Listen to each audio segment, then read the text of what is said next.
बिस्मिल्लाह। चलें जी। Your reading time starts now. Okay madam.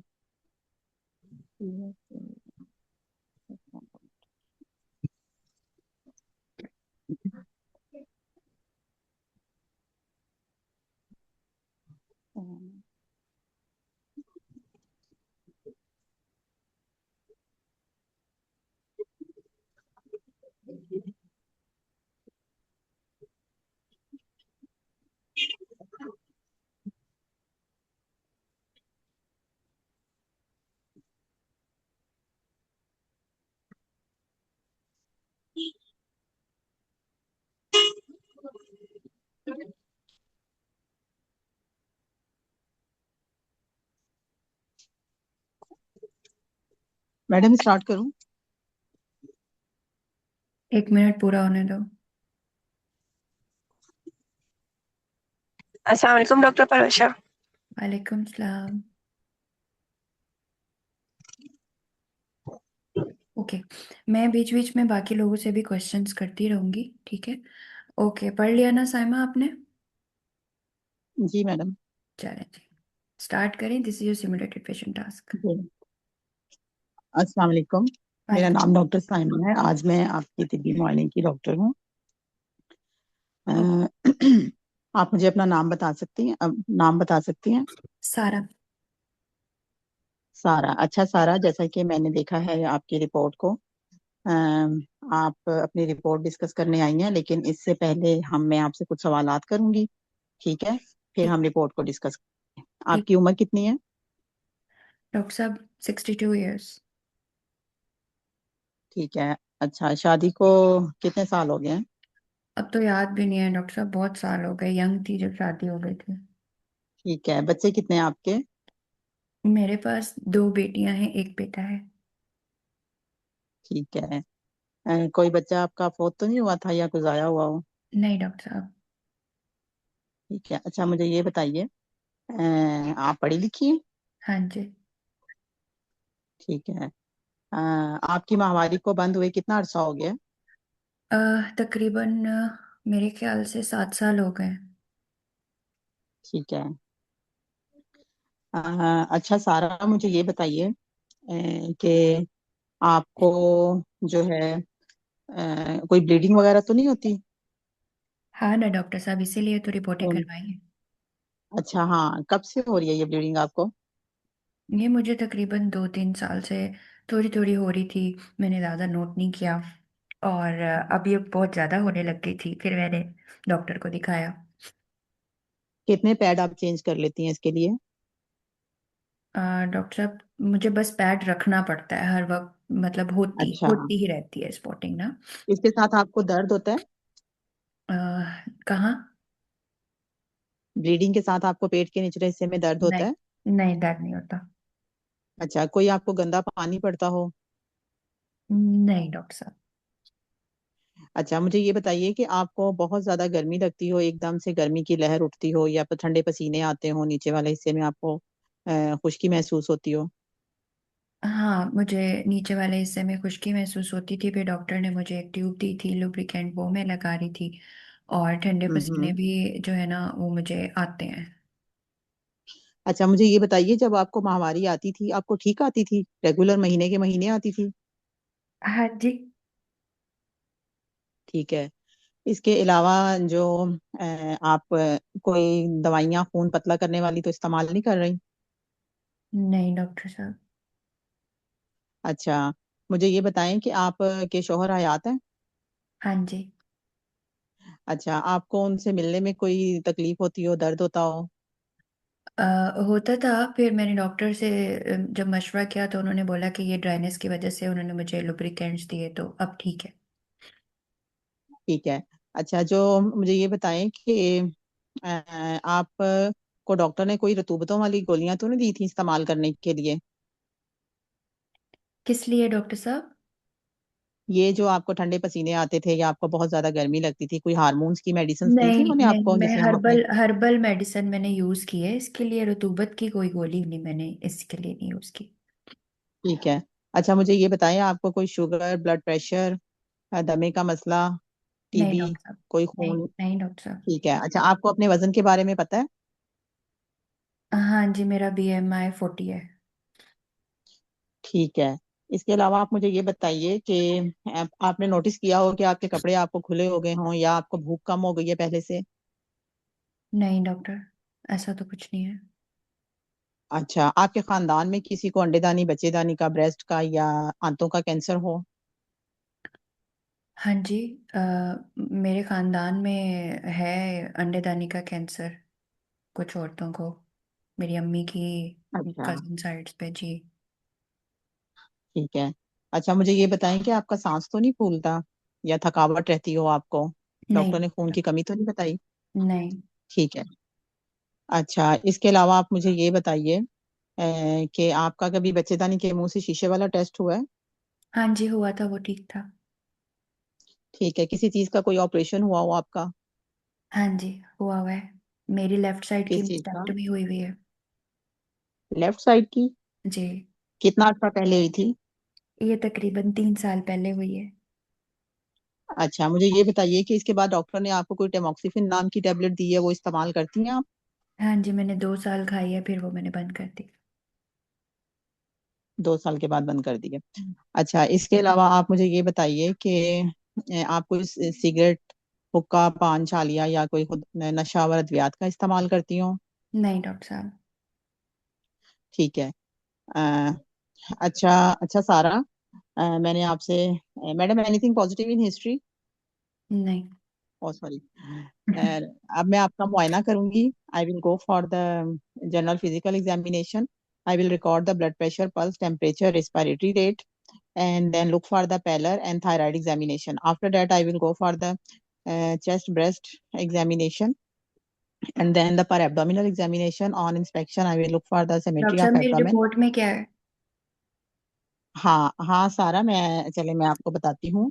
मैं आप किसी को बुलाना चाहती हैं साथ नहीं डॉक्टर साहब, मैं तो रिपोर्ट अकेली। डिस्कस करने के लिए? नहीं नहीं, मैं अकेली। अच्छा चलें, कोई बात नहीं, मैं हूँ आपके साथ।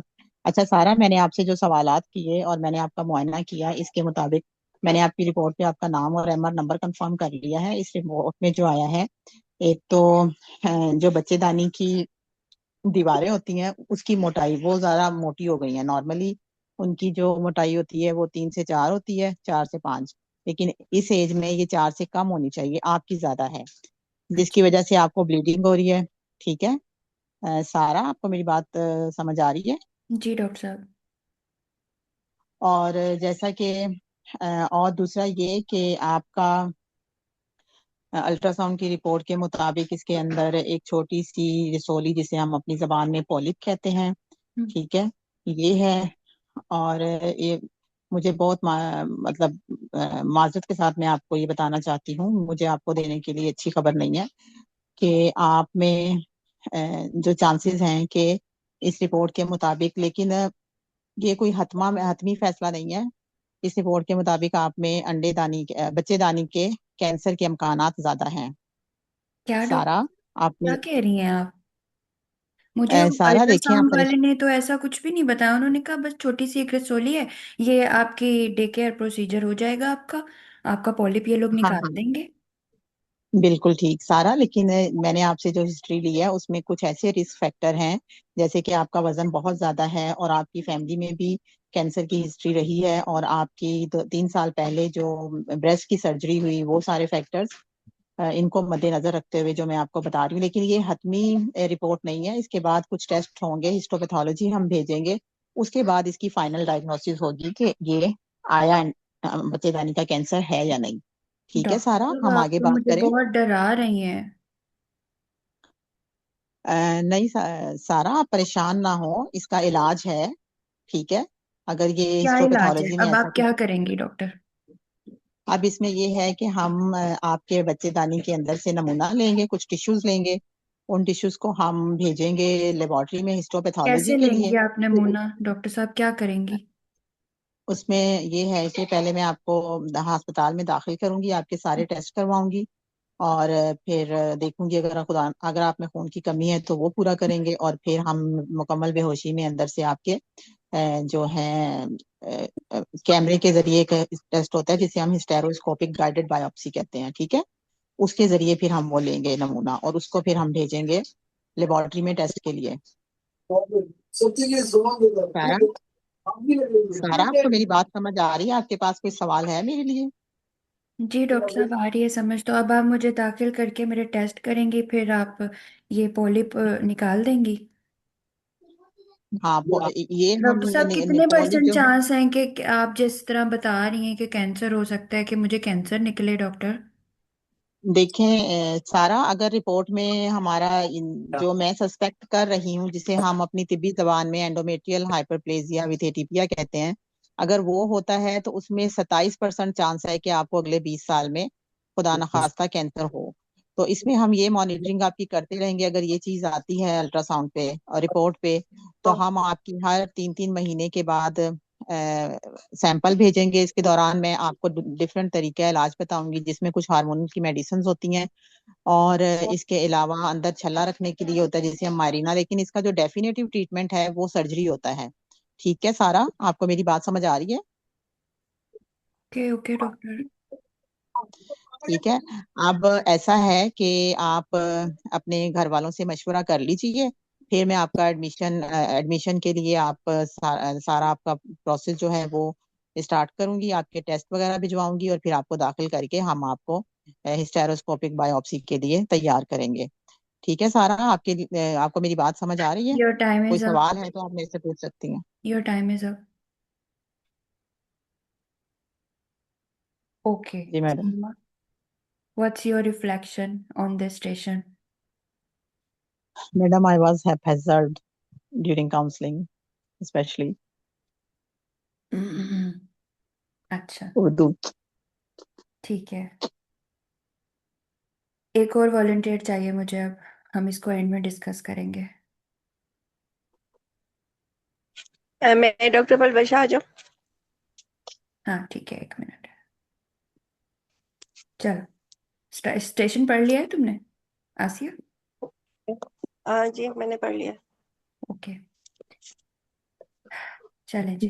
पीछे देखो। स्टार्ट करो आसिया। जी। अस्सलाम वालेकुम। मेरा नाम डॉक्टर आसिया है। मैं आज आपकी गायनी की डॉक्टर हूँ। आपका नाम क्या है? मेरा नाम सारा है। वालेकुम सलाम। सारा। आपकी उम्र क्या है? डॉक्टर साहब, 62 ईयर्स। अच्छा सारा, आप शादीशुदा हैं? शादी को कितना अरसा हुआ? डॉक्टर साहब, शादी को तो अब बहुत साल हो गए, 40-45 साल हो गए। बच्चे हैं मेरे बड़े बड़े। अच्छा, और वो, आपके कितने बच्चे हैं? आप पढ़ी लिखी हैं? जी डॉक्टर साहब, मैंने बीए किया हुआ है। मेरे 3 बच्चे हैं। और छोटा बच्चा कितना बड़ा है? डॉक्टर साहब, शादी होगी सारे बच्चों की। और आपकी माहवारी बंद हुए हुए कितना अरसा हुआ है? तकरीबन 7 साल हो गए हैं। सारा, मुझे बताया गया है कि आपको माहवारी बंद होने के बाद से जो है वो बच्चेदानी के रास्ते खून जा रहा है, और आपकी एक अल्ट्रासाउंड भी हुआ है जिसमें कुछ खराबी आई है, मोटाई ज़्यादा आई है। तो आपको इस मालूमात के बारे में कुछ पता है? नहीं डॉक्टर साहब, मैं यही तो अल्ट्रासाउंड ही लेके आपके पास आई हूँ। क्या मसला है डॉक्टर साहब? हाँ, आप ये मुझे बताइए। पहले मैं आपके मसले से मुतालिक कुछ सवालात करूंगी, फिर थोड़ा मुआयना करूंगी, फिर उसके बाद हम लाएअमल तैयार करेंगे।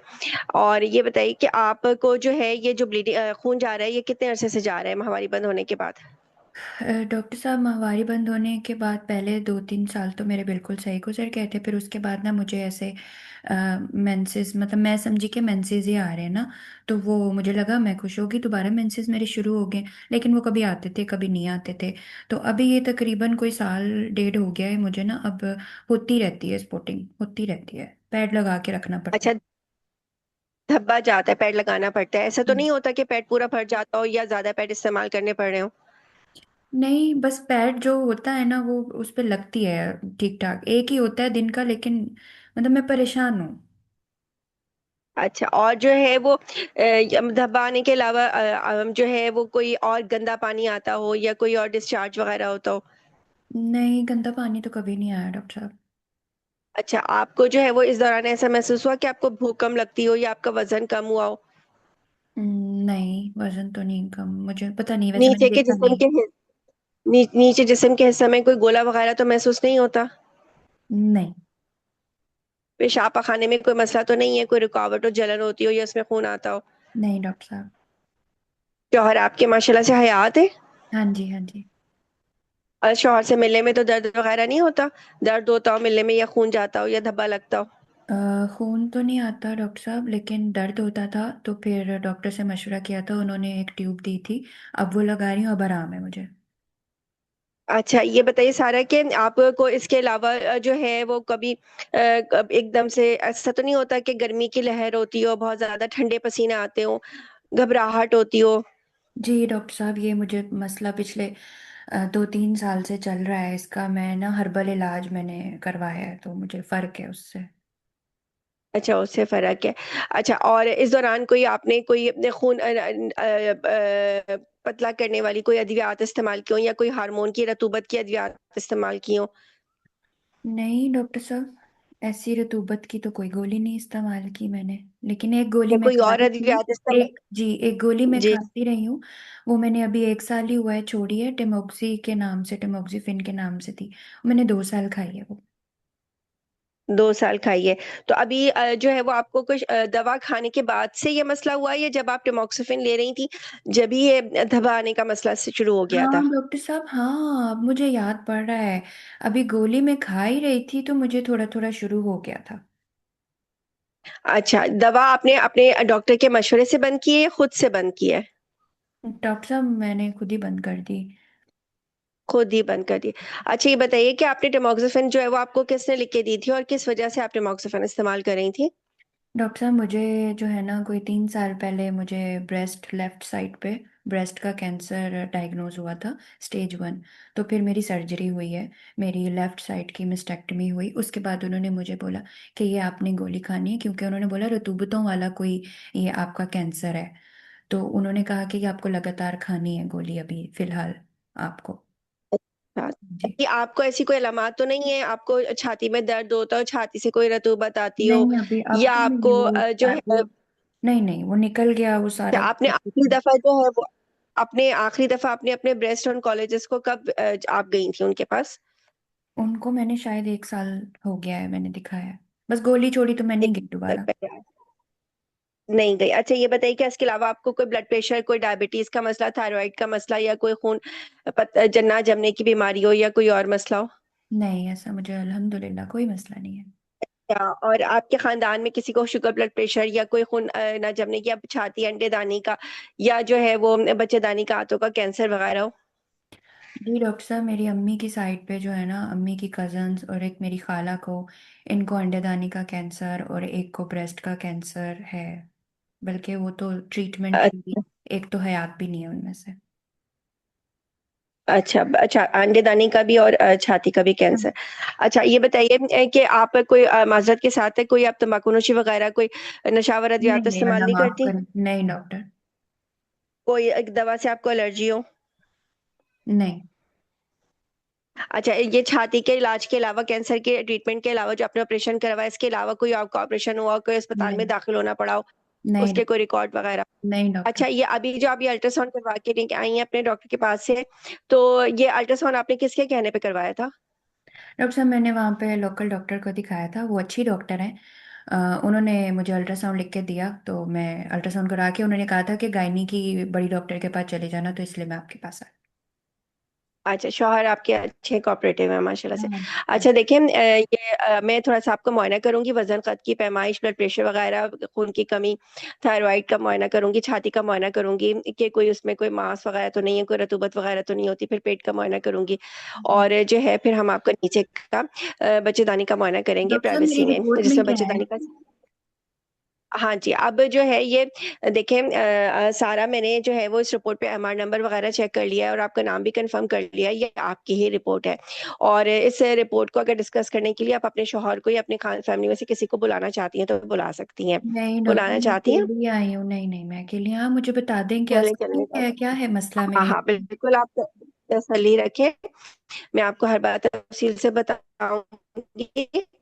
और आपको अगर कोई बात पूछनी भी हो तो आप बिल्कुल आराम से पूछ सकती हैं। ठीक है। देखिए सारा इसमें जो है वो बच्चे इसमें बताया कि टिमोक्सिफिन दवा खानी थी ब्रेस्ट कैंसर के लिए।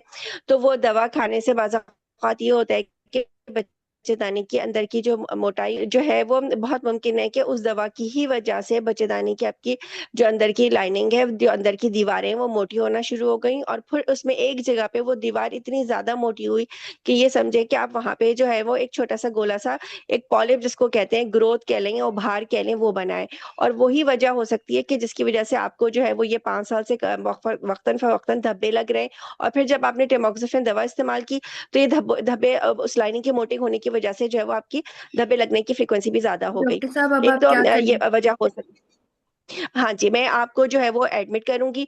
पहले मैं आपकी जनरल हेल्थ से ही करूँगी, खून की कमी वगैरह का चेक करूँगी, शुगर ब्लड प्रेशर का टेस्ट करूँगी। अगर ये वो आपकी सब सारी सही है रिपोर्टें डॉक्टर साहब, मेरे वो टेस्ट अभी तो फिर 4-5 दिन पहले ही हुए। आपको जो है वो मैं आपके लिए जो है वो एक हमारे पास एक इन्वेस्टिगेशन सारी जो है वो बेसलाइन इन्वेस्टिगेशन करवाने के बाद मैं आपकी स्पेसिफिक इन्वेस्टिगेशन टीवीएस अल्ट्रासाउंड करवाऊँगी और उसके बाद फिर मैं आपके जो है वो एक डॉक्टर साहब टेस्ट होता है जो अल्ट्रासाउंड तो हम मैं करवा के आई हूँ ना। मैं आपकी जो है वो बेहोशी में नीम बेहोशी में जिसमें हम आपको नीचे से ओटी में ले जाके सुन करके हम आपके बच्चेदानी का टुकड़ा भी बच्चेदानी का एक टेस्ट करेंगे जिसको स्कोपियन बायोप्सी कहते हैं। अच्छा। और इसमें हम बच्चेदानी जो आपका जो ये पॉलिप हम ये मल्टी गायनेकोलॉजिस्ट को और साथ में एंडोक्राइन फिर हम आप लाइन है सैंपल लेंगे उससे हमें ताकि पता चले अगर कोई कैंसर के जरासीम तो पैदा नहीं हो रहे हैं और कैंसर हो ब्रेस्ट कैंसर हो चुका है तो ये थोड़ी-सी की तरफ निकल रही है। हम कोशिश करेंगे कि प्रोसीजर में इस फिर वहाँ चला दें ताकि ग्रोथ दोबारा ना हो। फिर हम उस टुकड़े को कि जो कि हमने निकाला है और जो ये ग्रोथ निकाली है, उसको हम हिस्टोपैथोलॉजी के लिए भेजेंगे अपने हेमेटोलॉजिस्ट के पास। फिर जब वो 2 हफ्ते के आपको सारी अलामात आपको बताई जाएँगी कि अगर आपको ब्लीडिंग ज़्यादा हो या दर्द हो या गंदा पानी है या बुखार हो या कोई आप 2 हफ्ते बाद जो आपको हमने टुकड़ा निकाल के दिया है, जो ग्रोथ निकाल के दी है, उसका टेस्ट करवा के हमारे पास लेके आइएगा। और फिर उसकी रिपोर्ट के हिसाब से आगे मज़ीद आपका इलाज जारी किया जाएगा। अगर अल्लाह ने चाहा तो उसके अंदर अगर कोई जरासीम नहीं आते हैं, तो फिर तो इतने टेंशन अ अ अ, महीने 3 महीने आवाज डिस्टॉर्टेड है आपकी। फ़ॉलो-अप पे रह के उन अद्वियात से हमें करने की है कि आपकी जो ब्लीडिंग है फिर एक इलाज कि आपका टाइम हो गया आपकी है आसिया।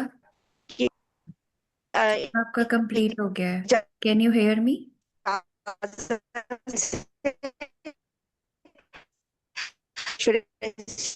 एमडीटी बिठा के जिसमें हम जिसको जी टाइम हो आपकी आवाज भी नहीं आ रही और आपका टाइम हो गया, 30 सेकेंड्स ऊपर हो गए आपके। ओके। अच्छा, अब मुझे ये बताओ कि किसी और को सेम स्टेशन अगर करना है, वैसे तो तुमको अब सारी हिस्ट्री पेशेंट की पता चल गई है। अगर कोई बंदा इसको पूरे 10 मिनट में कंप्लीट कर लेता है स्टेशन को, तो any other volunteer wants to do it, या फिर हम इसको डिस्कस करें अब? मैं कर लूँ डॉक्टर पलवशा, मैं मैनेजमेंट कर लेती हूँ, हिस्ट्री नहीं करती। नहीं, आप पूरा करेंगे, इसको कंप्लीट करेंगे। ऐसे नहीं ना, प्रैक्टिस तो हमें टाइम मैनेजमेंट की करनी है ना। अच्छा, नहीं मुझे वो बस यही था कि टाइम मतलब आपका वो ज्यादा ना यूज हो। नहीं, इट्स ओके, कोई मसला नहीं, हम एक स्टेशन ही पूरा डिस्कस कर लेंगे। कोई मसला नहीं है। लेकिन जो पर्पस है हम उसको जो है अचीव करके रहेंगे आज इंशाल्लाह। ओके आसिया, मैंने आपके पॉइंट्स नोट कर लिए। जनरल कुछ चीज़ें जो दोनों ने मिस की हैं, मैं वो जनरल बताऊंगी, फिर इंडिविजुअल भी बता दूंगी इंशाल्लाह। ठीक है। चलें। बाकी सब लोग भी ध्यान रखिएगा कि अगर मैंने किसी का कोई पॉइंट आपने पिक किया है, मैंने उसको टच नहीं किया, ठीक है लड़कियों? ओके। जवेरिया स्टार्ट। जी। अस्सलाम वालेकुम। मेरा नाम डॉक्टर जवेरिया, मेरा शोबा गायनी से ताल्लुक़ है। मैं आपके मसले के मुतालिक बातचीत करूंगी। मुझे बताया गया है कि आपकी उम्र 62 ईयर्स है और अभी आप खून पड़ने के मसले के साथ आ रही हैं और एक अल्ट्रासाउंड की रिपोर्ट डिस्कस करना चाहती हैं, क्या ऐसा ही है? जी डॉक्टर साहब। मैं आपका नाम जान सकती हूँ? आयशा। आयशा, आपके कितने बच्चे हैं पहले? डॉक्टर साहब 3। अच्छा आयशा, कितना पढ़ी लिखी हैं आप? मैंने बीए किया हुआ है। अच्छा आयशा, आप अपने मसले की वजाहत कर सकती हैं? ये खून पड़ने का मसला कब से हो रहा है और माहवारी कब रुकी थी आपको? माहवारी मुझे रुकी थी तकरीबन कोई 7 साल पहले। ठीक है। और अभी क्या मसला हो रहा है, थोड़ी सी वजाहत करें। डॉक्टर साहब तकरीबन कोई 2 साल हो गए मुझे ना खून पड़ रहा है। थोड़ा थोड़ा पहले स्पॉटिंग हो जाती थी तो मैंने इतना नोट नहीं किया। फिर आहिस्ता आहिस्ता बढ़ने लगा, मुझे लगा शायद मेरे मेंसेस वापस से आ रहे हैं ना, तो फिर मैंने पहले तो नॉर्मल समझा इसको, लेकिन ये नॉर्मल मुझे लोगों ने कहा कि ये नॉर्मल नहीं है, डॉक्टर को जाके दिखाओ। तो फिर अभी मैंने ना पिछले हफ्ते डॉक्टर को, अपने पास ही एक अच्छी हैं बहुत डॉक्टर, जीपी हैं वो, उनके पास गई। उन्होंने मुझे अल्ट्रासाउंड कुछ रिपोर्टें खून की लिख के दी। तो खून की रिपोर्टें तो सारी सही थी, उन्होंने मुझे बताया हर चीज़ ठीक है तुम्हारी। ये अल्ट्रासाउंड उन्होंने कहा कि अपनी बड़ी डॉक्टर के पास जाके उससे डिस्कस करो, वो पूरा तुम्हें बताएगी। तो मैं आपके पास आई। ठीक है। ठीक है आयशा, मुझे ये बताएं, इस खून के साथ लोथड़े तो नहीं आते हैं और कोई आपको थकावट तो नहीं महसूस होती रहती? नहीं नहीं नहीं नहीं। अच्छा, पेट में दर्द या कोई गोला महसूस होता हो, कोई गंदा पानी पड़ता हो? नहीं डॉक्टर साहब।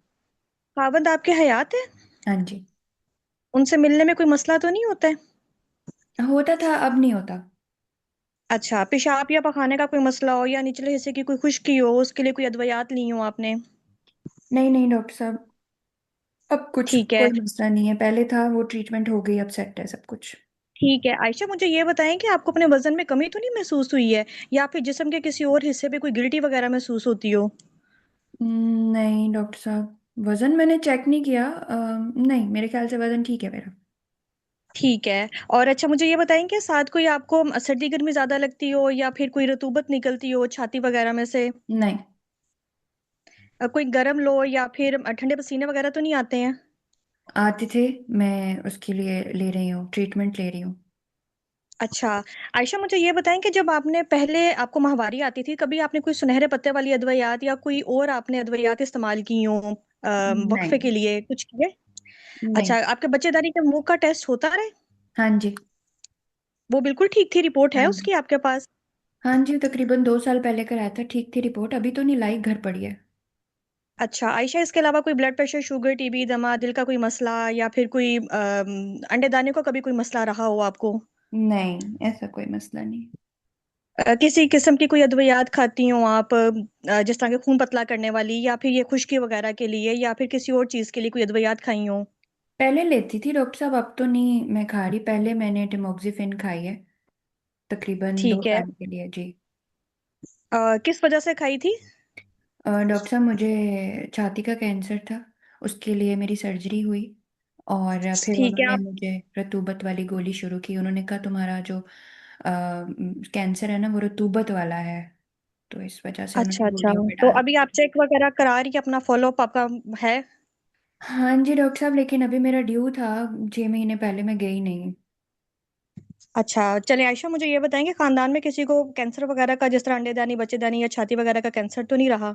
हाँ जी, मेरी अम्मी के खानदान में है, उनकी कज़न को और एक मेरी खाला को भी ब्रेस्ट कैंसर था, उनकी भी सर्जरी हो गई, वो ठीक है। अच्छा अच्छा। और जाती नोयत का सवाल पूछूंगी, सिगरेट नोशी तो नहीं करती हैं? घर में गुजर नहीं। बसर ठीक हो जाता है? हाँ जी। अच्छा चलें आयशा, मैं ना नर्स की मौजूदगी में आपका मुआयना भी करना चाहूंगी और कुछ अगर जरूरी टेस्ट कराने पड़े तो वो भी कराऊंगी ताकि मैं बेहतर तरीके से जान सकूं। आयशा, ये जो आप रिपोर्ट मेरे पास लेके गई हैं, इसके बारे में आप खुद कुछ जानती हैं? डॉक्टर साहब मुझे उन डॉक्टर ने बताया था कि तुम कोई वो बढ़ी हुई है, जो बच्चेदानी का अंदर से दीवार है ना वो बढ़ी हुई है, तो जाके डॉक्टर को दिखाओ, बस ये पता है मुझे, और मुझे कुछ नहीं पता। अच्छा ठीक है आयशा, मैंने ये रिपोर्ट कंफर्म की है, ये रिपोर्ट आप ही की है। आप इस गुफ्तगू में किसी और के शामिल करना चाहते हैं या सिर्फ आप मेरे से बातचीत करेंगी? मैं तो अकेले आई हूँ डॉक्टर साहब, सब ठीक है डॉक्टर, कोई खतरे की बात तो नहीं है। जी जी आयशा, वही हम डिस्कस करते हैं। आयशा, ये जो रिपोर्ट आप लेके आई है ना, इसके अंदर जो बच्चेदानी की मोटाई होती है ना, जो कि आम तौर पर जब औरतों की माहवारी बंद हो जाती है तो वो कम हो जाती है, लेकिन इसके अंदर आपकी वो मोटाई थोड़ी सी ज्यादा आई हुई है। लेकिन परेशान होने की जरूरत नहीं है, इसकी बहुत सारी वजूहत हो सकती हैं। जैसे कि जिस तरह के आपने बताया कि आप टमोक्सिफिन की गोलियां खा रही थी, उसकी वजह से भी ये मोटाई बढ़ जाती होती है, या फिर इसके अलावा खुदा ना खास्ता कोई बच्चेदानी के अंदर मसला शुरू होना जो है ना वो हो, तो उसकी वजह से भी ये मोटाई बढ़ सकती है।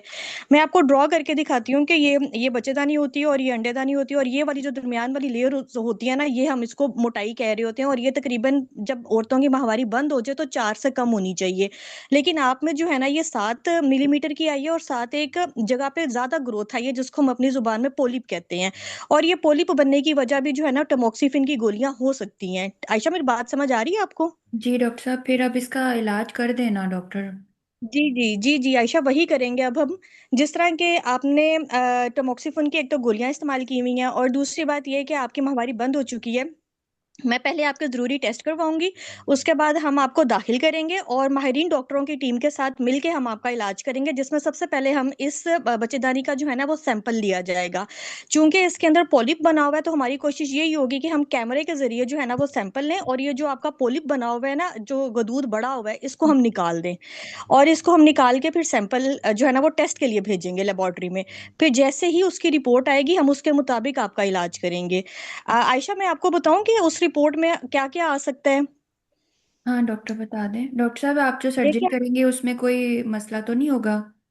नहीं नहीं आयशा, जिस तरह के अभी तक फिलहाल आपको कोई मसला नहीं है, तो हम बेहोशी वाले डॉक्टरों के साथ मिलके आपकी पहले असेसमेंट कर लेंगे, टेस्ट करवा लेंगे।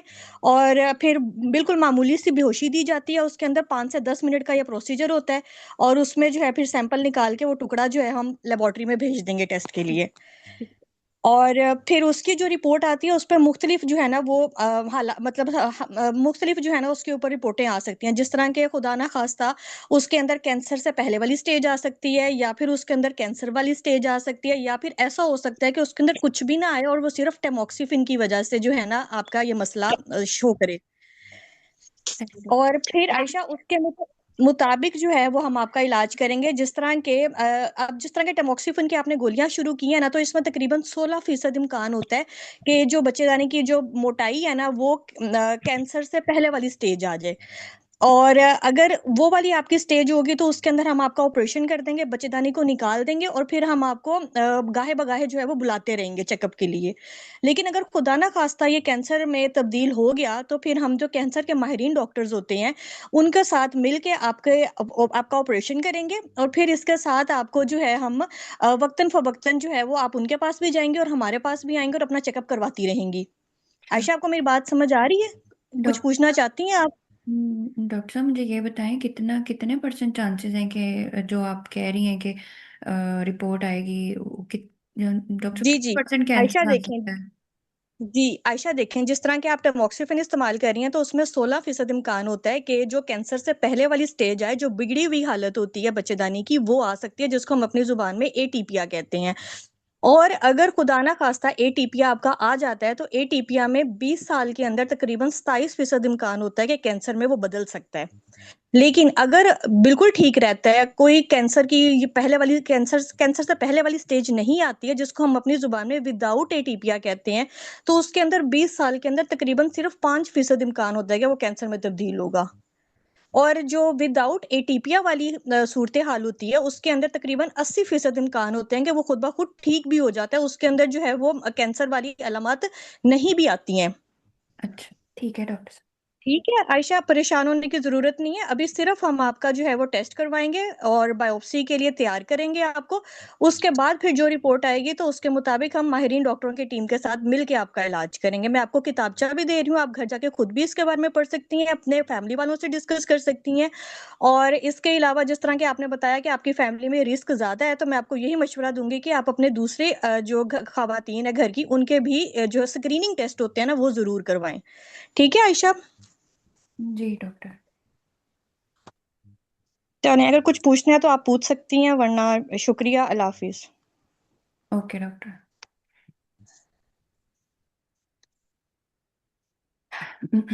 शाबाश, स्पीड तो बड़ी अच्छी है तुम्हारी जुवेरिया। सांस लेने की फुर्सत नहीं थी तुम्हें।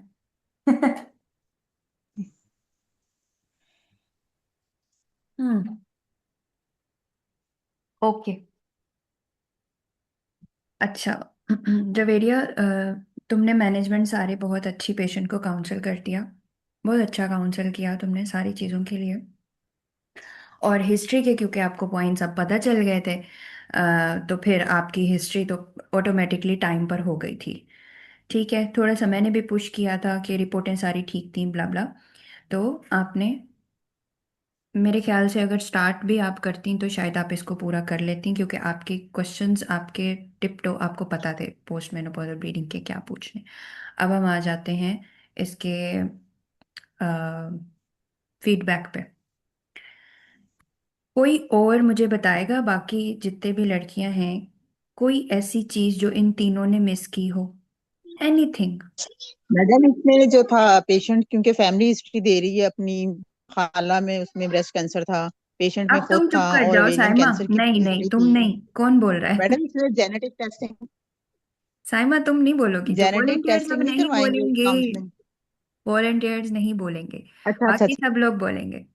हाँ जी। एनीवन हैज एनीथिंग टू से?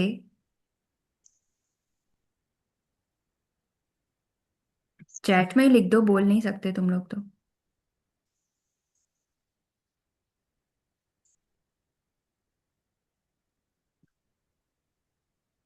अब तुम वॉलेंटियर्स बताओ मुझे। साइमा, क्या बता रही थी आप? मैडम मेरी गलतियां तो बहुत थी, मुझे एक्चुअली मैं वेल प्रिपेयर्ड प्रिपेयर्ड नहीं थी। एक तो हम पेशेंट को जब काउंसलिंग करेंगे, ये टेमोक्सिफेन वाला मैं भूल गई, इसमें ये भी बताएंगे कि हम आपको ना जेनेटिसिस्ट के पास भेजेंगे जेनेटिक टेस्टिंग के लिए, क्योंकि आपकी खाला को भी था, ये तो और कर वैसे दिया भी ना, जवेरिया एंडोमेट्रियल ने ये बात तो इसमें कर रिस्क दी, होता है बहुत लूज देर से सिंड्रोम की का। लेकिन उसने कर दी। कुछ और? कुछ और? हिस्ट्री में, कुछ और हिस्ट्री में कुछ मिस किया हो? एनीथिंग?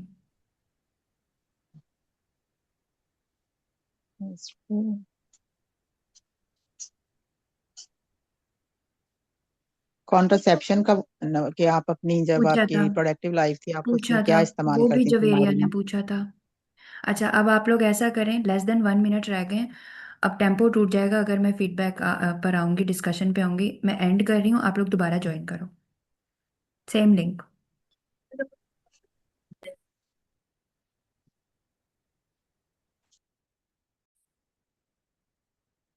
ओके। ठीक है, एज आप लोगों ने पूछी। I am repeating the points. आप लोगों ने एज पूछी, वो आपको नहीं पूछनी, स्टेशन में एज दी हुई है। ठीक है। और फिर उसके बाद हम आ जाते हैं कि किस किस ने कैसे कैसे स्टार्ट किया। स्टेशन है आपका, आपकी ये 5 डोमेन्स आपसे टेस्ट की जाएंगी। Information gathering, which was very much important. Communication with the patient, it was the requirement of this task. Communication with the colleague, वो आपने एक लाइन ही बोल देनी है। पेशेंट सेफ्टी के बहुत इंपॉर्टेंट पॉइंट्स इसमें आएंगे। अप्लाइड क्लिनिकल नॉलेज, जो कि कम्युनिकेशन विद द पेशेंट में ही आ जाएगी। ठीक है, और आपकी इंफॉर्मेशन गैदरिंग में भी वो अप्लाई हो जाएगी। Your patient was 62 years old. Age दी हुई है, एज हमने नहीं पूछनी, हमने कंफर्म करनी है बस। पीएमबी के साथ आपकी पेशेंट आई है, टीवीएस हुआ हुआ है। अब आपने पेशेंट से कम्युनिकेट करना है, उसको स्कैन फाइंडिंग्स बतानी है। ठीक है। अब हम, पहले आप सोचो कि पोस्ट मेनोपॉजल ब्लीडिंग के इटसेल्फ क्या क्या कॉजेज हो सकते हैं। आप में से तीनों ने 70-80% कॉजेज सब ने टच की हैं। क्योंकि जब हमने पेशेंट को बताना है कि उसको पोस्ट मेनोपॉजल ब्लीडिंग हो रही है, तो क्या कॉज हो सकती है? जस्ट बिकॉज एंडोमेट्रियल थिकनेस हमें स्कैन पे मिल गया, इट्स नॉट नेसेसरी कि उसको एंडोमेट्रियल हाइपोप्लेजिया या एंडोमेट्रियल कैंसर ही निकलेगा। ठीक है। पहली पहली कैंडिडेट ने इसको एंडोमेट्रियल कैंसर पर फोकस रखा, क्योंकि टॉपिक एंडोमेट्रियल कैंसर था। फिर उसके बाद बाकी दो ने इसको रीजनिंग के साथ उस पेशेंट को एक्सप्लेन किया। Very good, you both are pass in explaining the findings. ठीक है। डिफरेंस ये था कि जवेरिया ने बहुत शॉर्ट सेंटेंसेस यूज करके उसको एक्सप्लेन कर दिया। आसिया ने थोड़े से लंबे सेंटेंसेस बोले हैं। इतना ओवर एक्सप्लेन करने की आसिया ज़रूरत नहीं है। बेटर है कि आप ड्रॉ करके, मैं आपको ड्रॉ कर, देखें ये यूट्रस है, ये ओवरीज है, इसमें एक अंदर लाइनिंग होती है, एक अंदर वाली होती है, एक मसल वाली होती है। आपकी ये अंदर वाली जो लाइनिंग है ना, दीवार है ना, ये मोटी हुई हुई है। इसकी बहुत सारी वजूहात हो सकती हैं, वो आप फिर 1 2 करके जैसे आपने बताई आप वैसे बताएं। बहुत ज़्यादा डिटेल में बताने की जरूरत नहीं। पेशेंट को टॉपिक पढ़ा के नहीं आना हमने। We have to keep an eye on timing. Timing बहुत ज़्यादा इनअप्रोप्रिएट थी आप लोगों की हिस्ट्री में। सारा तुम्हारी हिस्ट्री 5 मिनट से ऊपर गई। आसिया तुम्हारी हिस्ट्री 5.5 मिनट की थी। हिस्ट्री में बहुत टाइम आप लोगों ने लिया। फिर आधी हिस्ट्री तो पता चल गई थी, तो जवेरिया ने 3 3.5 मिनट में हिस्ट्री कंप्लीट कर ली थी। ठीक है। अब जिन लड़कियों को पता नहीं था, उनको डायरेक्शन चाहिए थी, उन्होंने एक्स्ट्रा टाइम लिया है हिस्ट्री में। कुछ जो हैं वो सोच रही थी, कुछ को क्वेश्चंस पता थे, लेकिन बहुत ज़्यादा हैफेजर्ड भी आप लोग जा रहे थे। अब आप लोगों ने प्रेजेंटिंग कंप्लेंट जो सबसे पहले आप बायोडाटा में आओ। बायोडाटा में नेम, एज, पैरिटी आती है। फिर आता है एज ऑफ, अब इस पेशेंट में हमारे लिए क्या इंपॉर्टेंट है, उसकी एज ऑफ मेनोपॉज। हमने क्या एस्टेब्लिश करना है उसमें, अर्ली या लेट मेनोपॉज। ठीक है। इस पेशेंट को मेनोपॉज कब हुआ था, उसने कहा 7 साल पहले, तो वो क्या एज बनती है, 55 years of age. 55 years is the late menopause, right. उसको कंपैरेटिवली 55 ईयर्स एज का जो मेनोपॉज है वो लेट है। वो अर्ली भी नहीं है, वो टाइम पर भी नहीं है। 50 51 में उसके मेंसेस खत्म हो जाते हैं, नॉर्मल था। ठीक है। पैरिटी। पैरिटी में जब पेशेंट ने बताया कि उसके कितने बच्चे हैं, आप लोगों ने जहमत ही नहीं की कि मैं जेंडर पूछूं, कितने लड़के कितनी लड़कियां। पहले टास्क में मैंने खुद बता दिया था सारा को, मेरी 2 बेटियां 1 बेटा है। ठीक है। उसके बाद फिर मैंने दूसरे वॉलेंटियर को जब मैंने पैरिटी का बताया, जी मेरे 3 बच्चे हैं, उसने जहमत नहीं की, ना तीसरी ने जहमत की। Neither Aasiya nor Javeria asked about the gender. Family screening किसकी करोगे, अगर उसके 3 बच्चे हैं देन उसकी इमीडिएट फैमिली में तो कैंसर का रिस्क नहीं है ना। यू हैव टू एस्टेब्लिश कि उसकी डॉटर्स हैं, फिर दूसरी फैमिली मेंबर्स आ जाते हैं। उसकी अपनी बहनों की स्क्रीनिंग फिर वो उसमें इम्प्लीमेंट होती है। ठीक है। Gender is very much important. जब आप फेमिलियल कैंसर्स के लिए एक पेशेंट को हिस्ट्री में स्क्रीन कर रहे हो, उसकी अपनी हिस्ट्री, पैरिटीज, जब आपका स्टेशन है एक कैंसर का, पैरिटी में उस पेशेंट से पूछो आपके बच्चे हैं, उसने बता दिया कितने उनके जेंडर बता सकती हैं आप, कितने बेटे कितनी बेटी हैं, फिर वो आपको बताएगी। Am I clear so far? Chat में मुझे जवाब देती रहना। ठीक है। बहुत इंपॉर्टेंट हिस्ट्री है, note it down in your notes. जहां आप पैरिटी पूछ रही हैं, ब्रैकेट में लिखें जेंडर पूछना है, आपको उसकी बेटियों का पता करना है। ठीक है। अच्छा। उसके बाद फिर अब आ जाते हैं डिटेल्स ऑफ ब्लीडिंग। वो सब ने माशाल्लाह बहुत अच्छे से तरीके से ली। पोस्ट मेनोपॉजल कब से हो रही है, लोथरे तो नहीं आते। और जवेरिया ने हैवी ब्लीडिंग के साथ डिजीनेस का भी पूछ लिया उसको और डिटेल में। ठीक है। और उसके बाद फिर उसने इस पोस्ट मेनोपॉजल ब्लीडिंग उसको 2 साल से हो रही है, what treatment he has taken so far for this post menopausal bleeding. आपका ये सवाल होना चाहिए। अच्छा, 2 साल से आपको हो रही, इलाज आपने लिया कोई? फिर वो आपको बता देगी कि नहीं मैं तो अब पहली बार आई हूँ। मैंने हिस्ट्री में खुद ही बोल दिया कि मैं अब आई हूँ, पहले मैं बॉदर नहीं कर रही थी। लेकिन आपका क्वेश्चन जरूर होना चाहिए, it's a long history right, 2 year से पेशेंट को पोस्ट मेनोपॉजल ब्लीडिंग है, क्या वो पहले डॉक्टर के पास गई थी, क्या पहले उसने रिपोर्टिंग कराई थी? ओके। क्या उसने कोई ट्रीटमेंट ली है, ये हिस्ट्री बहुत इंपॉर्टेंट है। अच्छा, फिर आप लोगों ने अपनी पेशेंट की dry vagina, dysuria, menopausal symptoms की हिस्ट्री आपने सारी माशाल्लाह से सब ने ली, किसी ने स्किप नहीं की। एक पॉइंट जो तीनों ने स्किप किया वो क्या था, जब आपके पेशेंट ने आपको बताया कि वो हर्बल मेडिसिन ले रही है, you didn't bother to ask what herbal medication. कुछ हर्बल मेडिकेशन से बहुत सारे रिस्क्स होते हैं, पेशेंट, एल्डरली पेशेंट जब वो लेती हैं। ठीक है। और कुछ हर्बल मेडिकेशंस कैंसर के पेशेंट्स को फिर हम स्टॉप करवा देते हैं उनमें, जब कैंसर को डायग्नोज होता है कोई। ठीक है।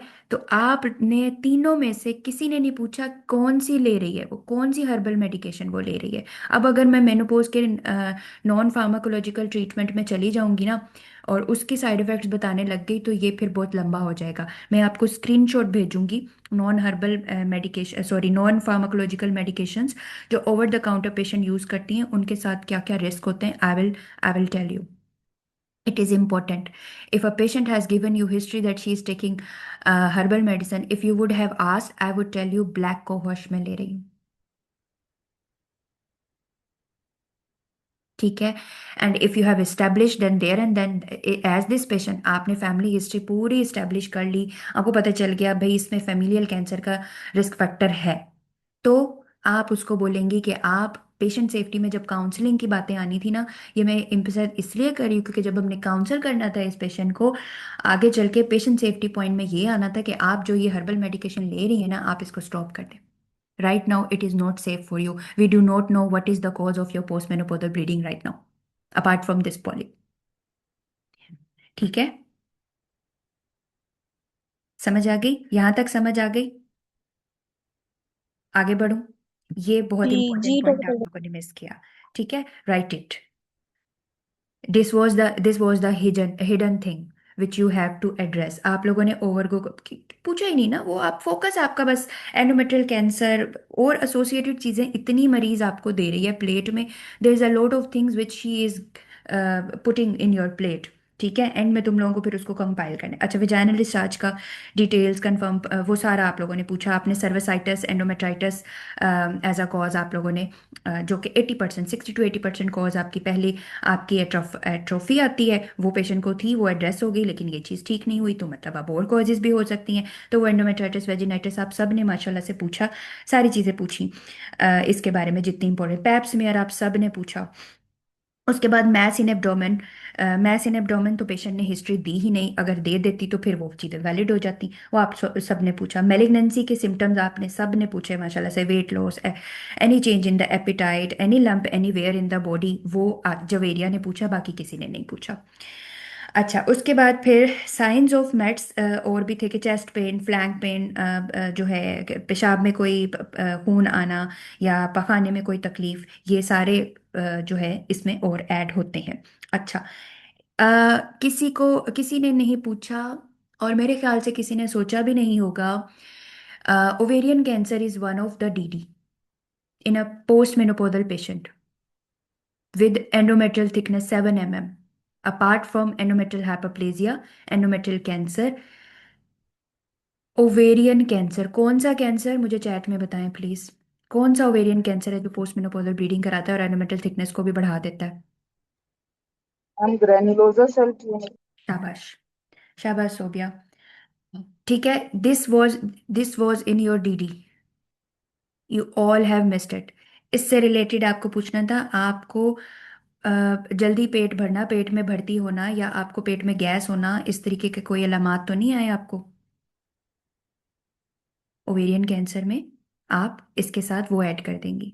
ठीक है, ब्लोटिंग, अर्ली स्टेटाइटी, क्या होता है उनमें? ब्लोटिंग होती, पेन तो खैर पेशेंट को नहीं है, ब्लोटिंग, अर्ली स्टेटाइटी, ये दो चीजें आप ऐड करें, जिससे आप एग्जामिनर को रजिस्टर करवा रही हैं कि आप ओवेरियन ट्यूमर को भी आपने डीडी में रखा है, because this patient has endometrial thickness of 7 mm with postmenopausal bleeding.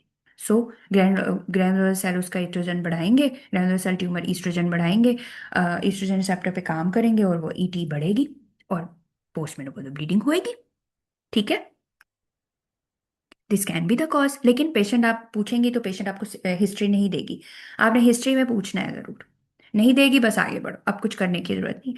सो ये क्वेश्चंस आपके जो आपने सारे पूछे, डीडी सेंटर्ड आपने पूछने थे, तो बस एक डीडी, तुम सब ने एक डीडी मिस की है, put it in your notes जहाँ पे आपने पोस्ट मेनोपॉजल ब्लीडिंग के नोट्स बनाए हुए हैं। ठीक है, और आपने रिस्क फैक्टर्स में से एक रिस्क फैक्टर, अच्छा बीएमआई, पहली लड़की ने बीएमआई पूछा, बाकी लड़कियों ने बीएमआई नहीं पूछा। BMI, race BMI, obesity is one of the risk factor for endometrial cancer, for ovarian cancer. BMI भी पूछें, बीएमआई नहीं पूछा आप लोगों ने।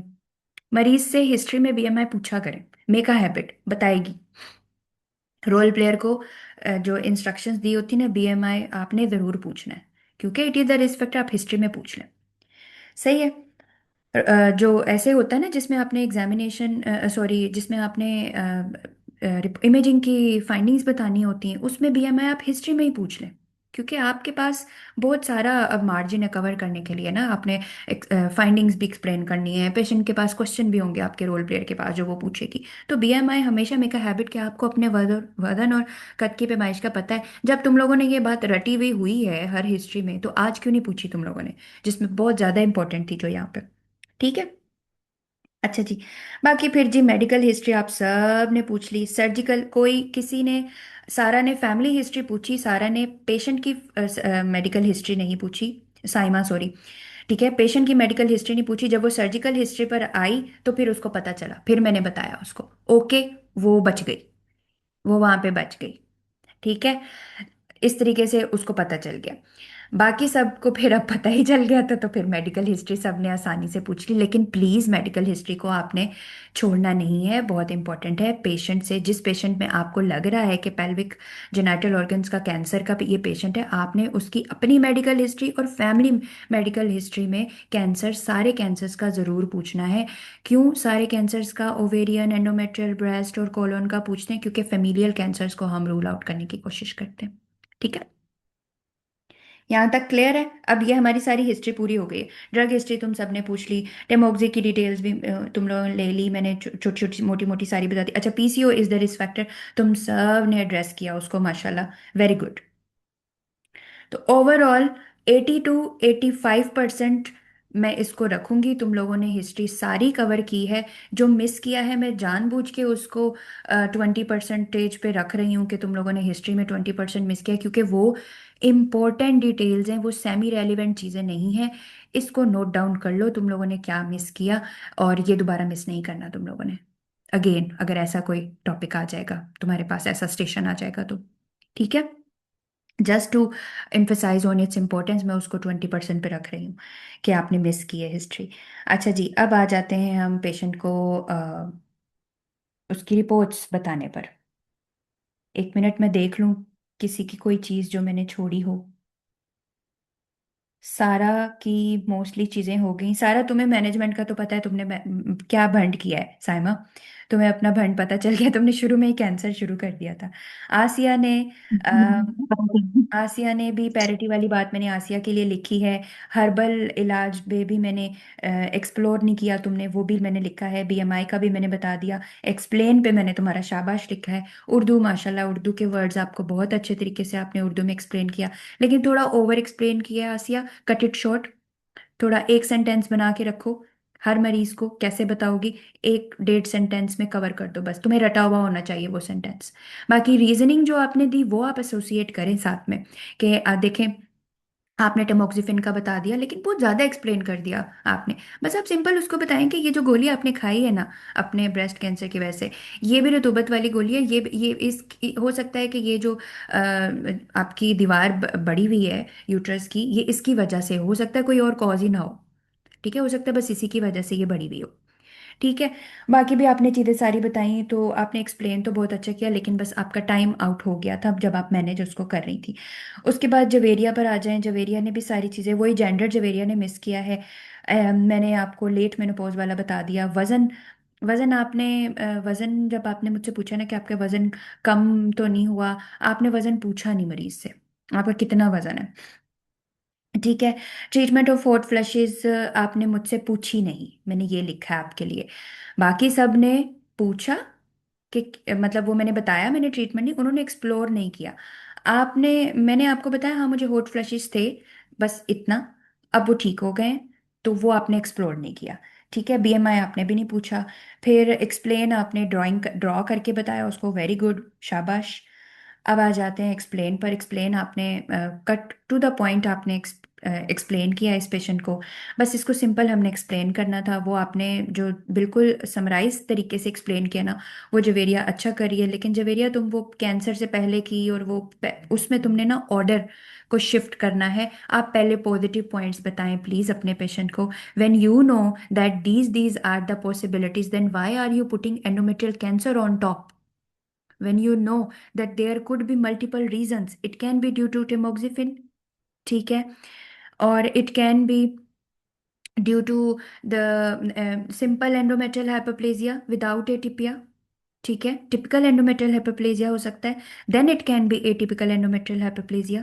तीसरे उस पर रखो ना, पहले आपने एटिपिकल बताया है, बाद में फिर जब मैं थोड़ा रिएक्शन दिया है ना, फिर आपने मुझे टिपिकल बताया। आप पहले इजी चीज़ें रखें, पॉजिटिव चीज़ें रखें। देखें, ज़रूरी नहीं है, ये ज़रूरी नहीं है कि ये सारी चीज़ें आप में निकलेंगी, कोई भी रीज़न हो सकता है। फिर आप बताएं, अगर ये हुआ तो ये होगा, ये होगा तो ये ट्रीटमेंट होगी, ये होगा तो ये होगा।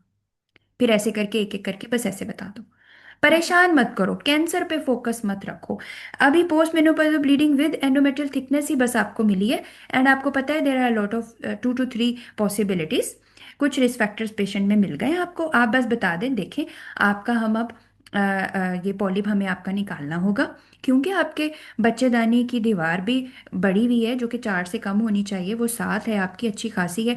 अब हमें आपकी एक कैमरे की मदद से आपका जो है वो पॉलिप निकालना होगा। साथ ही हम अंदर से बच्चेदानी की दीवार का टुकड़ा लेंगे और इंस्पेक्शन भी कर लेंगे अंदर से कि अंदर कोई और कोई मसला तो नहीं है, ठीक है। और फिर हम वो टुकड़ा जो है वो सैंपल के लिए, अच्छा इसमें इससे मुझे याद आया, आसिया तुमने बहुत मेडिकल जार्गन यूज़ किए हैं। तुम जब एक्सप्लेन कर रही थी ना, बहुत अच्छे एक्सप्लेन कर रही थी, मेडिकल जार्गन बहुत यूज़ किए हैं तुमने, उसको अवॉइड कर लो। हेमाटोलॉजिस्ट, एमडीटी, वो ऐसे मत करो, इतना ज़्यादा जागरण आप यूज़ नहीं करें, make it very much simple, ठीक है। उसके बाद फिर आप उसे बताएं कि वो टुकड़ा जब आपका सैंपल के लिए जाएगा, उसका जब 2 हफ्ते बाद रिजल्ट आएगा, आप रिपोर्ट लेके हमारे पास आएंगी, फिर हम देखेंगे कि रिपोर्ट में क्या है।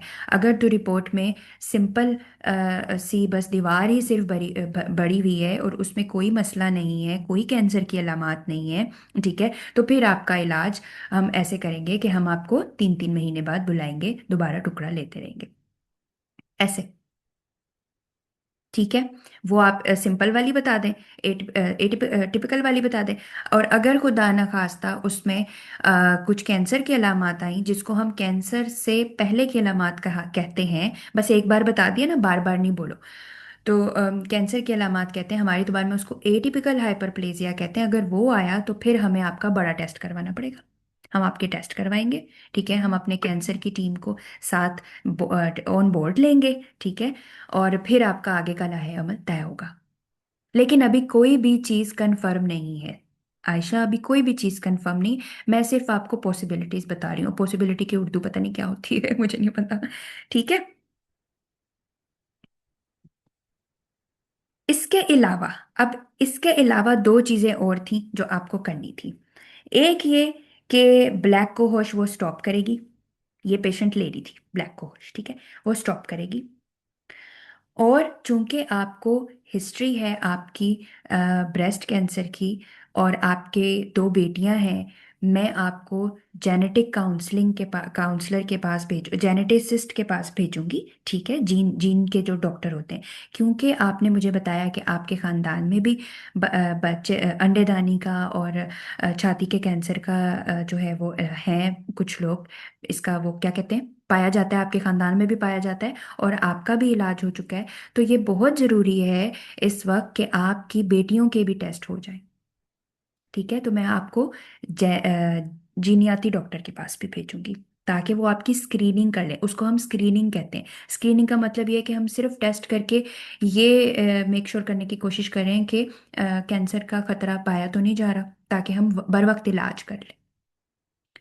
ये 2 पेशेंट सेफ्टी पॉइंट्स थे जो इसमें इम्प्लीमेंट होते थे। If you are very good with managing your time, तो पेशेंट सेफ्टी के ये पॉइंट आपको मिलेंगे। अदरवाइज आप बाकी स्टेशन अपना पूरा कर लोगे और आप समझोगे कि मैं तो हर हर चीज़ बता के आई हूँ, तो फिर मैं बॉर्डर लाइन से, हो सकता है इसमें ये पेशेंट सेफ्टी पॉइंट से तुम लोग बॉर्डर लाइन से फेल हो जाओ इस स्टेशन में, ठीक है। जी मैडम, ब्लैक कोहश तो पेशेंट सेफ्टी पॉइंट बिल्कुल साफ पता चल रहा है कि ठीक है पेशेंट ना, सेफ्टी पॉइंट है। तो hmm. This was the whole core of this station. There was a lot of things in this station, very very much important। और जब प्रैक्टिस की हुई होगी ना इसकी बार बार, तो फिर आपको आसानी हो जाएगी। ये डॉक्टर पलवशा, ये कौन जे का टेमोक्सिफेन वाला सिनेरियो है?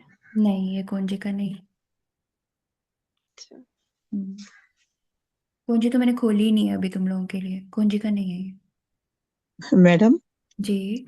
एक चीज मैंने पूछनी थी सारे स्टेशंस के लिए, स्पेशली रोल प्लेयर में, कि ये जो हम कहते हैं पेशेंट इंफॉर्मेशन लीफलेट्स, ये हम कहते हैं आए हैं, पहले भी कुछ लोगों ने हमें बताया, हम्म। लेकिन अब कुछ एग्जामिनर एक स्टेशन पे ना बड़ी एनॉय हो गई। अच्छा, तुम्हारे पास सारे पीआईएल हैं यहाँ पे पाकिस्तान में? मुझे बताओ कौन कौन से हैं। फिर हमारे पास तो सिर्फ कॉन्ट्रासेप्शन हो गई, या एक दो और जो हैं उनके होते हैं। हम्म। तो ये बोलना चाहिए या नहीं बोलना चाहिए? तो आप इसमें देखें, अगर आप परेशान नहीं हो यहाँ पर, आपको देखें इसका मकसद क्या है कि आप पेशेंट को, पिल है क्या basically? Pill is basically the same knowledge about the topic and the condition in easy word which is avoiding medical jargon, है ना? हम ऐसे नहीं। हम क्या बोलते हैं, हम दो तरीके से बोलते हैं। ये पेशेंट इंफॉर्मेशन लीफलेट तो आप लोगों ने एक, क्या कहते हैं इसको, रिवाज बना दिया है ना। ये हम्म। रिवाज पैदा हो गया है बोलने का। हमने जो प्रैक्टिस की थी, हमने बस, मैंने जो आपके साथ सारी मालूमात डिस्कस की है, मैं आपको ये लिखी हुई फॉर्म में भी दूंगी, जिसको हम किताबचा सही। कहते हैं। ठीक है, लिखी हुई फॉर्म में भी दूंगी, आप ऐसे बोलें, then you are safe. Patient doctor साहब इंफॉर्मेशन परिभाषा लीफलेट तो वाकई वेबसाइट बोल मैडम सही सकते हैं? कह रही हैं। पिल तो हर टॉपिक्स पे, यूके की तो वेबसाइट्स पर, अमेरिका की वेबसाइट्स पे, हर कंट्री की उनकी वेबसाइट्स पे पड़े हुए हैं पिल्स। पेशेंट अवेयरनेस, वो सारी उनकी वेबसाइट्स बनी हुई हैं हर टॉपिक से रिलेटेड। समझ रहे हो? लेकिन मैडम, डॉक्टर मैडम यूसुफ हम लतीफ वेबसाइट कहते बोल हैं सकते हैं? जी। कि आप एक आइडियल सिचुएशन में बैठे हुए एग्जाम में, आप अपनी ये कंसीडर करो कि आप एक आइडियल सिचुएशन में पेशेंट मैनेज कर रहे हो, इसलिए हम्म। आपने सब कुछ बताना है। और हाँ। दूसरी साइड पे देखें तो ये जो हमारी पुरानी टीचर्स हैं गायनी की, ये बहुत ज्यादा बहुत सारी चीजों पे वो हो जाती हैं, हम्म। गुस्से में आ जाती हैं हम्म। एग्जाम के दौरान ना। तो अब मैडम ना इसमें हम वेबसाइट का वर्ड यूज कर सकते हैं कि मैं आपको इम्पोर्टेंट लिंक्स और नहीं, वेबसाइट्स बताऊंगी? हमारे पास नहीं है ये, हमारे मुल्क में ये वेबसाइट्स नहीं बनी। इंशाल्लाह फ्यूचर में बड़ी बड़ी डॉक्टर बन जाओगी ना, फिर एक वेबसाइट बनाएंगे मिलके। वैसे मैडम ये जो लीफलेट वाली बात है ना, ये हाँ, एग्जामिनर, डॉक्टर हर एग्जामिनर परवेशा। बुरा नहीं मानता है मैडम। हाँ, मैंने बोले हर थे कोई नहीं मानता। एग्जाम में, तो उन्होंने मुझे कोई वो ऐसा नहीं कहा था, हाँ तो मतलब कोई ऐसा नेगेटिव रिस्पांस नहीं दिया था। मैं भी हम्म। दोनों स्टेशन पे लीफलेट का बोल के आई थी कि आप मैं आपको देखें, मालूमात आप, फराहम। इसमें अभी तक कोई इशू नहीं हुआ है। अब मैं बताती हूँ ये इश्यूज क्यों होते हैं। ये इश्यूज तब होते हैं गर्ल्स, जब लड़कियों ने रटा हुआ होता है चीजें, एक ही पैटर्न में रटी हुई होती हैं, और वो एक ही पैटर्न में हर लड़की आ रही है, एक ही पैटर्न में बोल रही है रटी हुई बातें, एक ही दे गेट अनॉयड। मैंने बहुत सारे अपने स्टूडेंट्स से ना ये सुना है कि वो इरिटेट हो रही थी, वो इरिटेट हो रही थी। The reason is that whatever the source of notes is you are, all of you people are cramming those things, you are not putting your touch into that real touch। मैंने patient information leaflet का word use नहीं, मैंने तुम लोगों से सुना है। मैंने अपने नोट्स में पिल लिखा है, लेकिन जब मैं पेशेंट से उर्दू में बात कर रही हूँ ना, तो मैं उसको बोल रही हूँ मैं आपको एक किताबचा दूंगी जिसमें ये सारी बातें मैं आपको उर्दू में लिख के दूंगी, या आप ये किताबचा ले लें, इसमें ये उर्दू, अंग्रेजी, सिंधी, हम तो ऐसे बोलते थे वो कराची में अगर हमने देना है तो, ठीक है, उसमें सब ये बातें लिखी हुई हैं। आप घर जाके आराम से इसको पढ़ें और फिर आप फैसला करके आइएगा। पिल मैंने अपने नोट्स में लिखा है, पिल मैं स्ट्रक्चर्ड में बोलती थी। पिल आप रोल प्लेयर को कैसे बोल मैडम सकते हम हैं बताएं? मैडम हम सिंपल ऐसे बोल सकते हैं ना, मैं आपको ये सारी मालूमात तहरीरी सूरत में भी फराहम कर रही हूँ, एग्जैक्टली। और मेरे आप ये दो घर जाके सेंटेंसेस थे। एक हाँ ये कि मैं तहरीरी आपको सूरत। किताबचा दे रही हूँ जिसमें ये सारी मालूमात लिखी हुई है। एक ये था कि जो मैंने आपसे आज सारी चीजें डिस्कस की हैं, ये मैं आपको लिखे हुए फॉर्म में भी आपको तहरीर करके भी दे, तहरीर word is very much good. शाबाश आसिया, आप ये लिख सकते हो तहरीरी भी। मैंने तो खैर सिंपल ही लिखा था, मुझे मेरी उर्दू इतनी नहीं, मैंने लिखने वाला वर्ड यूज किया था, मेरी उर्दू इतनी अच्छी नहीं है, सॉलिड वाली जो होती है। ठीक है। सो अगर आपको एग्जामिनर किसी बात पे सवाल करते हैं ना, इट डजेंट मीन कि यू आर गोइंग रॉन्ग और you are saying wrong, no, you have to justify those things. आप बोले madam yes you are absolutely right, we have limited resources in terms of patient information leaflet, but मैं patient को लिख के दे दूंगी सारी चीजें। Yes madam, I should have been rephrased myself. मैं इसको लिख के दे दूंगी सारी चीजें। You can save your self, but you should be confident. आपको सेल्फ डाउट में नहीं जाना चाहिए। मैम ठीक है इस केस में मैडम एक जी। चीज पूछनी थी। जी। मैडम ये बताएं, ये जो ब्लैक कॉहश का आपने बताया कि जो नॉन हर्बल मेडिकेशन पेशेंट ले रही है पोस्ट मेनोपॉजल ब्लीड वाली, मैडम उसका इसके साथ क्या लिंक है कि वो क्या उसमें इतनी ज्यादा अपनी इम्पोर्टेंस का बताया, तो प्लीज उसका बताइए, ये मुझे थोड़ा लिंक है कंसेप्ट कि क्लियर करने में नहीं आपकी पड़ा। पेशेंट, जी सकीना मैं बताती हूँ, इसके लिए मुझे टॉक खोलना पड़ेगा एग्जैक्ट जो स्टेटमेंट है तुम्हें दिखाने के लिए। इसका ये लिंक है कि जो ये नॉन हर्बल मेडिकेशंस होती है ना, non pharmacological, specially black cohosh, जिसको रिसेप्टर क्या कहते हैं, oestrogen receptor positive breast cancer हो ना, उसमें ये कॉन्ट्रा इंडिकेटेड होते हैं उन पेशेंट्स में। हार्मोनल रिसेप्टिव कैंसर्स में हम नहीं देते। तो इस पेशेंट को तो ब्रेस्ट कैंसर की भी हिस्ट्री है। फिर अब इसको पता, हमें नहीं पता इसका क्या, इसकी हिस्टोपैथ की रिपोर्ट निकलेगी, तो हम इसकी ब्लैक को होश अभी स्टॉप कर देंगे। Right now we do not know the safety, इसमें आगे क्या निकलता है, तो हम इसको अभी स्टॉप कर देंगे। ठीक है, मैं, रुको, मुझे 2 मिनट दो, मैं टॉपिक खोल। सो रिगार्डिंग ब्लैक कोहोश, मैं पूरी लाइन पढ़ देती हूँ आपको। This is basically the non pharmacological treatment, over the counter ये चीज़ें मिलती हैं। ठीक है। Systemic review and meta analysis reported comparable mood sleep and flush effect with black cohosh at low dose estradiol. 40 to 80 mg अगर कोई ले रहा है, it is not associated with increase estradiol level normally. Liver transaminases, endometrial thickness और exacerbation of hormone sensitive condition over 6 months of use. ठीक है। तो basically ये इंक्रीज तो करवाता है estradiol लेवल, लेकिन अगर आप लिमिटेड डोज में लेते हो 40 to 80 और आप 6 महीने से ज़्यादा नहीं लेते, सो आपकी पेशेंट, अब हमें इस्टेब्लिश करना पड़ेगा कि वो कब से ले रही है। ठीक है। And a lower side effect profile with endometriosis was reported when compared to add-back HRT. Long-term efficacy and safety data is lacking. In a small prospective study, use over 6 months improved anxiety, sleep, flushes in tamoxifen user, but placebo-controlled RCT data with long-term follow-up and clarification on tamoxi effect is required. So इसका मतलब है कि absolute safety हमें नहीं मिलती है long term users के लिए, स्पेशली जो पेशेंट टेमोक्सिफिन ले रही हैं। तो ये पेशेंट ब्लैक कोहोश ले रही थी, ठीक है, और लॉन्ग टर्म से ले रही थी। अब पहले तो आप इस्टेब्लिश करें, अब यहाँ पे एक हिस्ट्री का और पॉइंट आ गया। अगर आपकी पेशेंट ब्लैक को होश ले रही है, आप कितना डोज ले रही हैं, आप कितने अरसे से ले रही हैं। If she is taking more than 6 months, then it is not safe for you. अब यहाँ पे पेशेंट सेफ्टी पॉइंट आता है कि we do not know the safety, क्योंकि हमारे पास डाटा नहीं है, अभी स्टिल रिसर्चेस चल रही हैं लॉन्ग टर्म यूज़ पे। अगर तो 6 महीने से कम कम अरसा उसने यूज़ किया, देन ओके फाइन, फिर हमारे पास रिस्क नहीं है कि एंडोमेट्रियल थिकनेस बढ़ेगी ईस्ट्राडायोल इंक्रीज होने की वजह से। ठीक है, या फिर उसको एंडोमेट्रियल कैंसर उसका जो है वो एग्रेवेट हो जाएगा, ईस्ट्रोजन रिसेप्टर सेंसिटिव कैंसर जो है वो एग्रेवेट हो जाएगा। ड्यूरेशन की यहाँ पर बात आती है, less than 6 months is fine, but over 6 months of use we do need the safety profile, safety data for long term use. आपकी पेशेंट लॉन्ग टर्म से यूज करी थी, तो आप बताएं कि लॉन्ग टर्म यूज जब तक कॉज एस्टेब्लिश नहीं होती, right now you have to stop taking black cohosh. ठीक है, क्योंकि लॉन्ग टर्म यूज के लिए जिन पेशेंट्स को ईस्ट्रोजन रिसेप्टर पॉजिटिव कैंसर है, उसमें अभी डाटा हमारे पास सेफ्टी नहीं है। सो आप यहाँ पर अभी स्टॉप कर दोगे, फिर जो भी कॉज उसकी निकलेगी उसके बाद फिर आप अपनी ट्यूमर बोर्ड से डिसाइड करके, डिस्कस करके पेशेंट को रिकमेंड करनी है तो you can. Okay. Doctor Parvasha, ये प्लीज इसका स्क्रीनशॉट शेयर कर सकती हैं? Sure, I will sure. हाँ करती हूँ, रुको, क्योंकि ये इम्पोर्टेंट है ये टॉक, तो बल्कि मैंने तुम लोगों को पढ़ाना था, बिकॉज मेनोपॉज पर अब बहुत ज़्यादा लिटरेचर बढ़ता जा रहा है, बहुत ज़्यादा इस पर काम हो थैंक रहा यू है। मैम। योर वेलकम यार, नो प्रॉब्लम एट ऑल। भाई देखो, एंडोमेट्रियल कैंसर का मैं शॉर्ट केस भी ला सकती थी, मैथ्स से शुरू करती, बाद में एंडोमेट्रियल कैंसर देती, लेकिन मसला ये है कि एंडोमेट्रियल कैंसर रेयरली, बहुत कम शॉर्ट केस में आता है।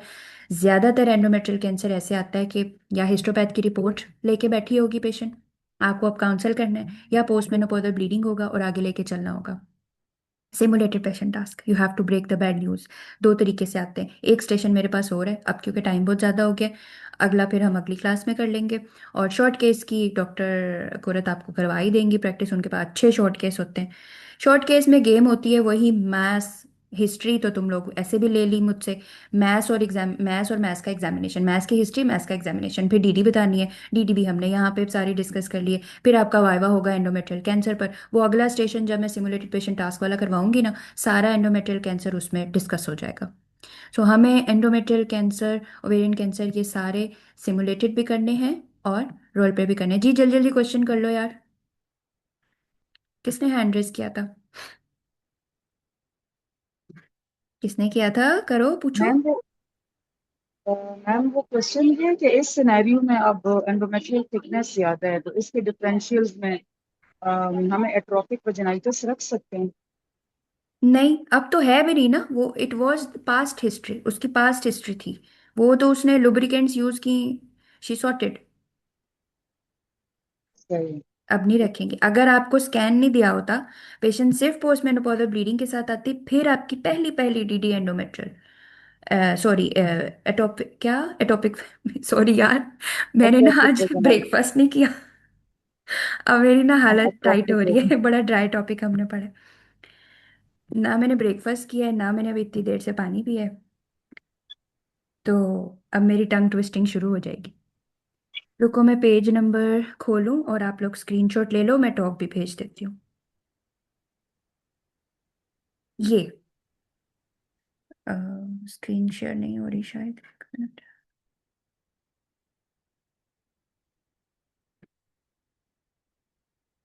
इसका आप स्क्रीनशॉट ले लो, जो जो मैं बोलूँ ना उसका स्क्रीनशॉट ले लेना तुम लोग, क्योंकि वो मैंने हाईलाइट की हैं चीज़ें। 2 मिनट है, बस जल्दी से स्क्रीनशॉट लो।